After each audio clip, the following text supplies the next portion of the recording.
waa maxay sababta caasimadda labaad ee adduunka oo dhan ugu dadka badan ay dawladdii lahayd ay uga guurayso ama ay u go'aansatay in laga raro howlaha caasimadda ee dawladda dhawaan iyaduna waxa warbaahinta haysatay dalka Masar oo dhisanaya isagoo caasimad cusub oo markaasi la dhisayo iyadoo ay u maalgelinayaan dalalka Imaaraadka iyo Sacuudiga sidoo kale dawladda Indonesia ee bariga qaaradda Aasiya ayaa iyaduna go'aansatay inay ka guurto caasimadeeda magaalada Jakarta waxa ku nool in ka badan 35 milyan oo qof waana magaalada labaad ee adduunka oo dhan ugu dadka badan marka la eego caasimadaha waxaana ka dad badan oo kaliya caasimadda Tokyo ee dalka Japan dhismayaasheeda aadka u tirada badan oo la tilmaamo inay ka mid tahay magaalooyinka ugu ciriirisan ugu dhismayaasha badan ugu howlaha iyo gaadiidka badan ayaa keenay inay isu socon kari waayaan dadka ku nool iyo waliba dawladda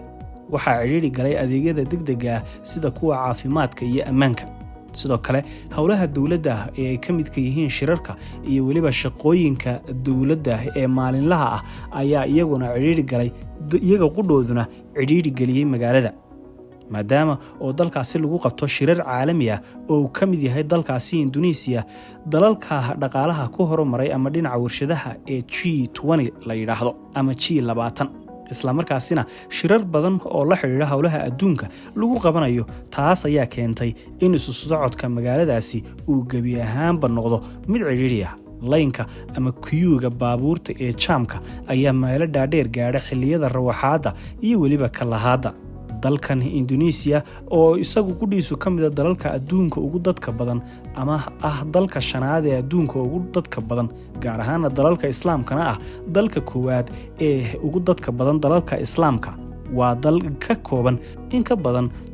17,500 oo jasiiradood caasimadan Jakartana waxa ay ku tahay jasiiradda ugu dadka badan ee Java Jakarta oo kaliya 35 milyan oo qof ayaa ku nool ama ka shaqeysta haddii Jakarta dib ay ugu noqono xaqiiqooyin ku saabsan waxa ay soo martay magacyo kala duwan iyada oo qarnigii 14aad la oran jiray Sunda Kaleba sidoo kalena mar kale lagu magacaabay Jayakarta haddana waxa la yiraahdaa Jakarta sida aynu ku naqaanay dawladda Indonesia ayaa go'aansatay in marka la gaaro sanadka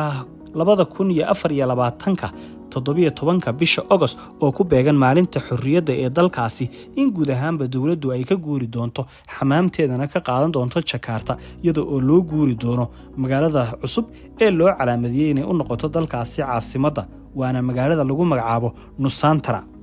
sababaha kale ee keenay in Jakarta ay noqoto mid ciriiri ah ayaa waxa lagu sheegayaa inay ahayd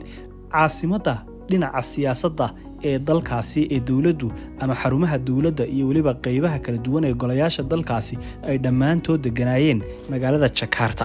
sidoo kale waxay ahayd caasimadda dhaqaalaha oo xudunta dhinaca dhaqaalaha ee dalka halkaas oo warshado iyo shirkado aad u waaweyn ay ku yaalaan sidoo kale waxay ahayd caasimadda dhaqanka ee dalkaasi iyadoo oo waliba dad badan ay adduunka uga soo dalxiis tagaan si ay u soo arkaan magaaladaasi dadka badan ee Jakarta mar bal inay soo booqdaan magaalada Jakarta sidoo kale waxa ku yaala in ka badan 1,000 kamida dhismayaasha aadka u dhaadheer ee iyaguna dadka badan xambaara sidoo kale waxa ku yaala in ka badan 244 kamida dhismayaasha la yiraahdo dhismayaasha cirka hirdiyaya ama skyscrapers kuwaas oo dhererkoodu uu ka badan yahay ama ka bilaamo in ka badan 200 oo mitir ugu dambeyn ma ahaan doonto Indonesia dalkii ugu dambeeyay ka guura caasimadiisii hore maadaama oo dalal badani ay mashquulka jira ay danaynayaan inay caasimado cusub oo nafis isla markaasina dawladuhu ku shaqeyn karaan ay u guuraan haddii ay tahay magaalooyin yaryar iyo haddii ay mid cusub yeegeerayaan sida dawladda Masar